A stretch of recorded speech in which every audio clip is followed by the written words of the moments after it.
Jimmy, you mentioned about the migration to the cloud.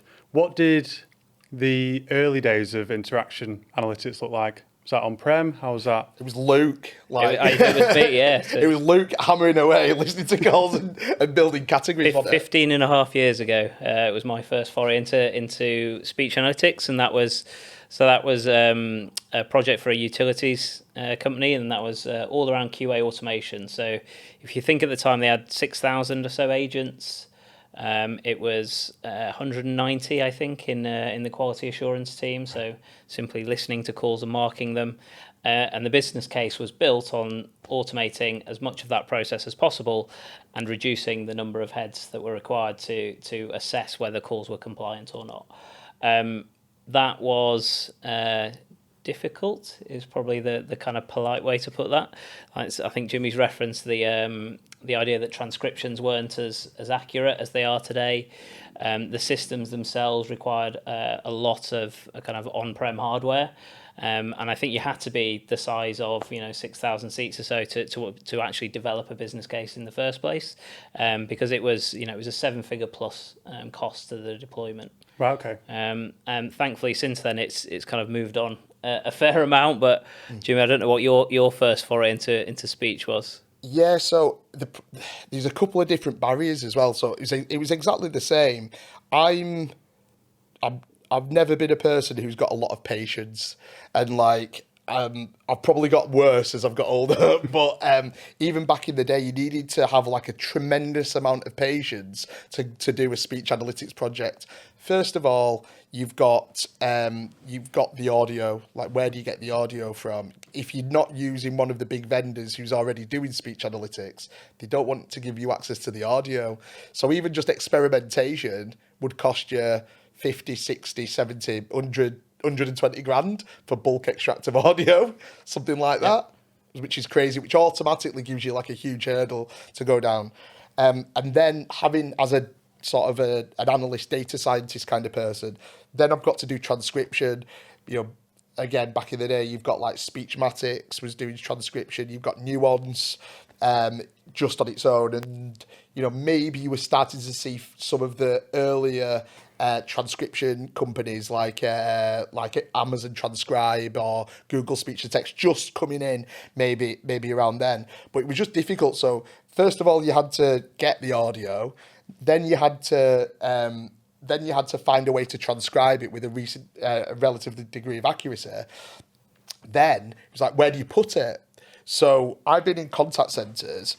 People forget this now because everything's cloud. People forget this. Like, my server at one point with one contact centre company was an old PC that sat under a desk somewhere in the northwest, and once every 3 weeks the cleaner had come around and unplug it, so all of my reporting and stuff would go.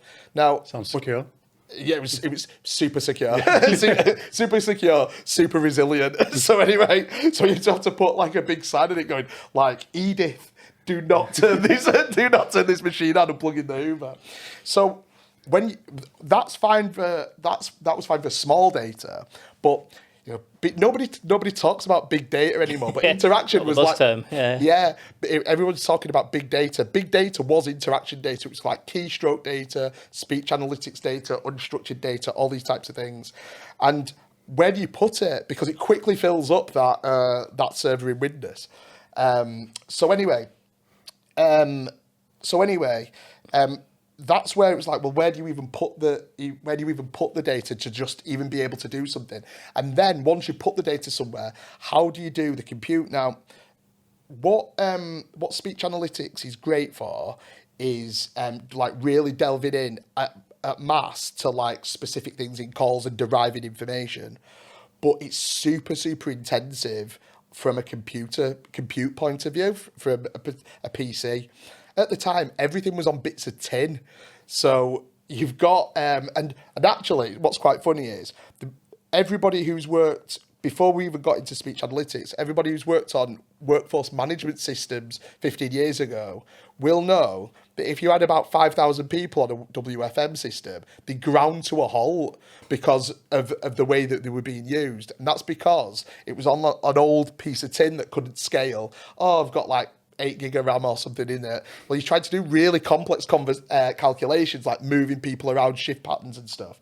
Well, like take that, times it by 10, and that's where you had to do, that's what you were trying to do with interaction analytics. So it was all very small sample stuff, like all theoretical models. So I was building, when I'd managed to get somebody to like give me the budget to like go and take it out, I was building on very small samples. We're talking maybe 10,000 records across, amount of 10,000 records a day. And I was building these theoretical models, which was, the likelihood that a customer would be an NPS detractor, or a likelihood of complaint and things like that. But then once I'd got to that point, there was just absolutely zero way that I could scale. So I'd have gone through all of the months of like the IT stopping me from doing it, the call recording platform stopping me from doing it, the data and analytics team stopping me from like crashing the servers. And then I'd do it and my boss would go, "That's brilliant. I love it. How do you operationalize it?" I'm like, got no idea. And that was what it was like back in the day.